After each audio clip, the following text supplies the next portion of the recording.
frères et sœurs, bienvenue de retour dans notre étude de Thessaloniciens, où que nous sommes dans un sujet un peu délicat, un peu tabou, grandement nécessaire, c'est du péché sexuel. Comme j'ai dit, c'est un fléau qui est partout dans l'Église. Je ne sais pas pour vous, mais je peux vous dire, pratiquement tous les chrétiens que je connais, j'en connais beaucoup, dans beaucoup d'églises, on se combat d'une façon ou d'une autre.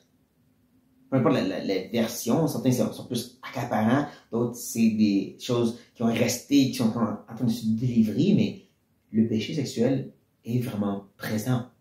Et donc, ce que Paul discute, c'était pas juste pour les Thessaloniciens, puis ils sont horribles. Non, c'est encore très vrai dans l'Église et même dans le travail l'histoire. Donc, ce qu'il dit est à propos. Ce qu'il dit frappe une corde sensible. Nous l'avons vu vraiment ouvrir un peu le sujet, les amener à réaliser qu'ils sont fait enseigner sur ça, qu'ils sont appelés à cela.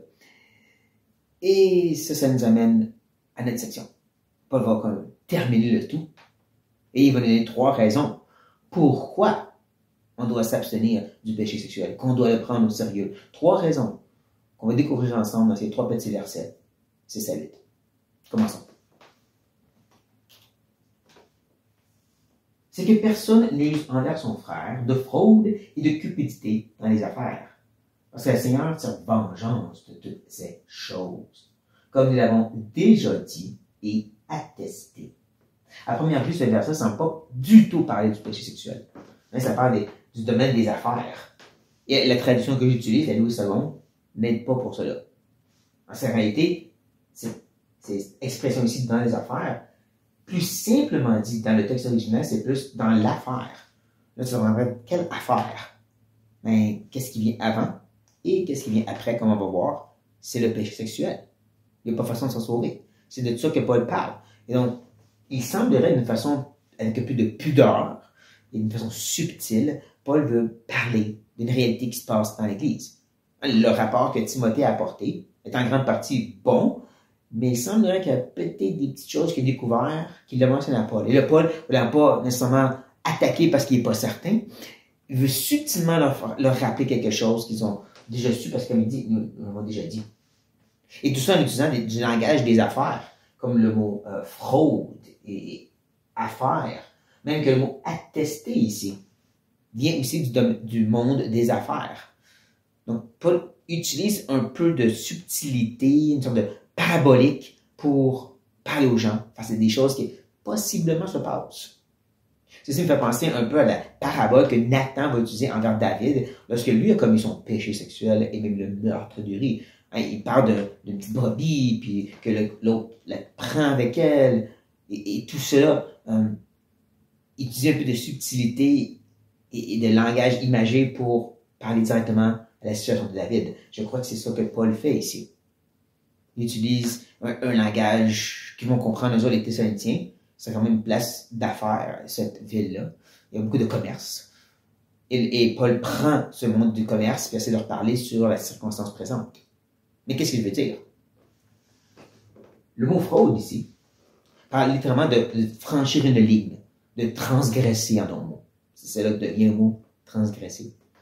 Et de franchir la ligne, d'aller vers quelqu'un d'autre et de prendre quelque chose. Comme je dis, c'est utilisé dans le domaine des affaires pour quand tu voles de quelqu'un d'autre. Comme vous savez, Cupide, vous le connaissez sûrement, c'est l'idée de vouloir ce que tu n'as pas. Et souvent, c'est rattaché à ce que les autres ont. Et comme on le voit dans la loi, on le voit dans la Bible, ça peut inclure les gens aussi. Ne pas désirer justement les serviteurs de ton voisin, les choses de ton voisin, la femme de ton voisin. Ça, c'est la cupidité qui est à l'œuvre ici. De convoiter, c'est le mot que je cherchais. De convoiter ces choses-là. C'est rattaché au mot convoitise, au mot cupidité ici. Et donc, on voit encore cette idée de tu le veux et tu le prends. Ça peut être inclus dans le commerce, mais comme aussi dans les relations. Tu vois la femme d'un autre, tu vas la prendre. Tu vois peut-être même une jolie femme, et tu vas juste la prendre pour toi-même et transgresser dans ça la loi parce que tu n'es pas marié. Et là de dire, mais voyons, comment ça se passait parmi les chrétiens de Thessalonique, mais il ne faut pas oublier la culture à laquelle ils ont baigné pendant longtemps avant qu'ils aient entendu l'Évangile. Comme je les ai mentionné la dernière fois, les pratiques religieuses qui étaient rattachées à la sexualité dans le temple. Ils ont vraiment été bousillés en rapport avec toutes ces choses-là. c'est normal que peut-être il y avait encore des difficultés à comprendre les lignes à franchir. Que même si Paul leur avait dit et enseigné, il a besoin de se le faire rappeler. Il a besoin de ces petites subtilités, ces petites paraboles ici du monde des commerces pour leur faire réaliser à quel point c'est dommageable et qui nous amène à la première raison de ne pas le faire. C'est Dieu qui s'en occupe. Seigneur, tire vengeance. Il ne aussi pas vraiment de jugement ici. Donc, certains croient qu'on parle du dernier jugement, quand Dieu va juger tous les vivants. Mais je ne crois pas, parce que pour les chrétiens, il n'y a plus de condamnation. Paul ne se contredirait pas, il ne dirait pas qu'il n'y a plus de condamnation pour vous en Jésus-Christ, mais les péchés sexuels, c'est oui. Non. Je crois que c'est plus l'idée que Dieu va tirer vengeance, va amener des jugements, des conséquences sur la terre. Du temps des vivants. Si tu agis d'une certaine façon envers la femme d'un autre, ça se peut que quelque chose se passe avec ta femme aussi. Ça se peut qu'il y ait d'autres sortes de conséquences qui vont venir, parce que Dieu est celui qui tire vengeance. Le péché sexuel, c'est quelque chose que Dieu prend très au sérieux. Encore, on est le temple du Saint-Esprit. Autant Dieu va l'élever comme quelque chose d'extraordinaire et de beau pour le couple, pour honorer Dieu. La première chose que Dieu a dit au tout début, avec Adam et Ève, les deux vont donner une seule chair. Les deux vont être intimes, c'est beau. Dieu a écrit des cantiques, c'est tout beau. Mais il y a aussi la déformation, l'aspect corrompu que Dieu déteste absolument. Dieu lui-même voit celui qui agit. Et Dieu, restant le point central de toute notre conversation jusqu'à maintenant, va donner aussi la deuxième raison. Pourquoi? De s'abstenir de ce péché sexuel et faire attention. Car Dieu ne nous a pas appelés à l'impureté, à la sanctification. Ça semble si banal. Si banal. Oui, c'est clair. Dieu nous a appelés à la sanctification, au royaume de la lumière, pas celle des ténèbres. Le mot impureté ici faisant référence à tout ce qui est un mélange des choses pures. Dieu nous dit, voici comment vivre. Tu n'ajoutes rien à ça. Il dit, c'est le royaume de lumière, tu n'as aucun ténèbre dans ça. Il a dit, voici comment tu m'honores, tu n'ajoutes pas rien d'impur à cela. C'est un mot utilisé justement dans le monde religieux, le monde des paroles de la Bible, pour parler vraiment de tout ce qui est contraire à la volonté de Dieu. C'est un ajout à ce que Dieu a appelé bon. Et comme je dis, ça semble un peu banal au début, jusqu'à temps que tu réalises qu'on vit dans un temps présentement, dans le monde chrétien, où on essaie de créer une troisième catégorie. On a la sanctification, on a l'impureté, puis on a la zone grise, qu'on appelle ça. C'est cette place où est-ce que c'est techniquement pas un péché, mais c'est pas vraiment centré sur honorer Dieu. Ouais, la Bible ne parle pas comme ça. Non, pour Dieu, c'est la lumière et les ténèbres. Point. Tu essaies de vivre dans le milieu, tu es dans les ténèbres. Tu essaies de justifier certaines choses dans ta vie, tu es dans les ténèbres. Tu as oublié que tu étais racheté par le sang de Jésus pour vivre pour lui. Qu'un disciple, celui qui prend sa croix, mord à soi-même et le suit. Tu ne vis plus pour toi-même, mais pour lui maintenant. Comme son ambassadeur, réflecteur de sa gloire. Ou est-ce que tu es activement en train de dire non à ta chair?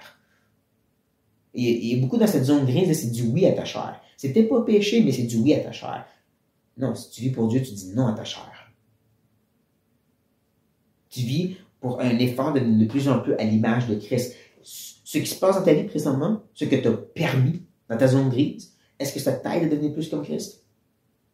Vraiment, là, si tu regardes les choses dans ta vie, sans être légaliste, est-ce que ces choses-là t'aident à devenir plus comme Christ? Sinon, tu n'as pas été appelé à ça.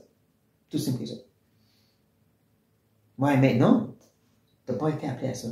Tu as été appelé à être sanctifié, à être de plus en plus à l'image de Christ, plus en plus en train de ressembler au Seigneur, de transformer à son image.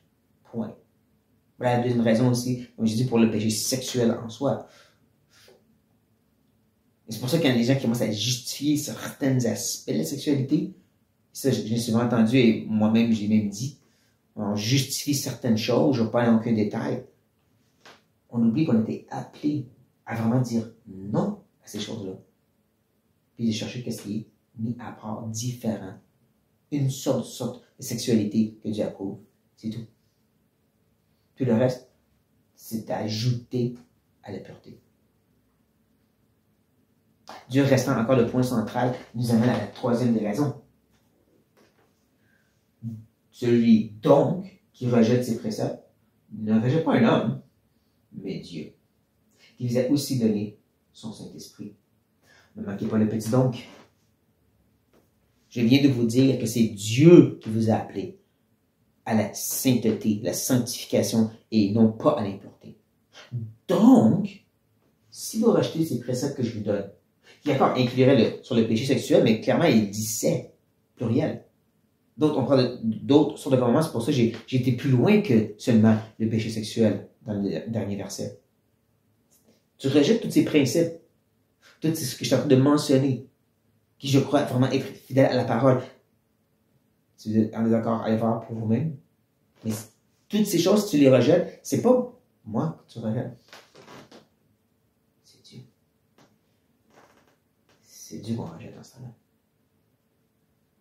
Encore, il faut faire attention, c'est pas d'imposer des règles, des façons de vivre. C'est-à-dire, le précepte qui dit que j'ai été appelé à la sanctification, à ressembler plus à Christ, à porter la croix et à le suivre, qui est clairement dans la Bible. Si je rejette ce principe-là, pour justifier des choses, c'est Dieu que je rejette. Celui qui m'a racheté un grand prix et qui m'a dit, tu m'appartiens maintenant, tu vis que pour moi. C'est lui que tu rejettes. Lui qui dit que tu aimes, puis que tu aimes chanter ses louanges. C'est lui que tu rejettes présentement en faisant ça. Celui qui, comme Paul dit, nous a donné le Saint-Esprit. Et ça, c'est important parce que non seulement il est en train de nous présenter la Trinité, on a vu le Seigneur Jésus, là où c'est le Père beaucoup, et maintenant le Saint-Esprit. Dieu, 3 fois saint, Père, Fils et Saint-Esprit, est vraiment centré contre ce péché sexuel. C'est assez sérieux. Et non seulement ça, le mot saint ici, et c'est que tu as appelé la position dominante. Dans le grec, des phrases ont des fois des mots qui sont dans la position dominante. Ça veut dire que c'est comme le mot qui domine tout le reste de la phrase. C'est le cas ici. C'est un peu comme si Paul, il dit, c'est l'Esprit qui est saint. Comme je vous ai parlé de la sanctification et d'être saint. C'est vraiment ce qui domine toute cette phrase ici. Et si tu ne réalises pas que l'Esprit qui est en toi est saint, il est appelé à la sainteté, ben, tu rejettes Dieu lui-même. C'est encore un rappel très clair et lourd sur la réalité que notre appel est la sanctification, d'être mis à part. Parce que celui qui habite en nous, il est à part. Celui qui habite en nous vit que pour Dieu et de nous transformer à l'image de Christ. Donc, si tu n'es pas en train de travailler avec lui, dans cette vision-là, tu es automatiquement en train de suivre autre chose. C'est des choses qu'on va prendre au sérieux. Parce que les 3 raisons restent centrées sur Dieu lui-même. C'est un rejet de Dieu, c'est sérieux. Parce que c'est Dieu qui nous a appelés et Dieu lui-même va tirer vengeance sur nous. Soyons sérieux. Prenons cet appel au sérieux pour nous aussi, frères et sœurs. Et encore, comme j'ai dit, oui, le péché sexuel, mais tous ces principes-là aussi. Nous sommes appelés à la sainteté et non l'impureté. Que Dieu nous aide. Ô Père Céleste, toi qui es saint, majestueux, glorieux, vers d'une lumière inaccessible, qui nous a racheté notre manière de vivre, donné de nouveaux cœurs, même ton esprit qui habite en nous.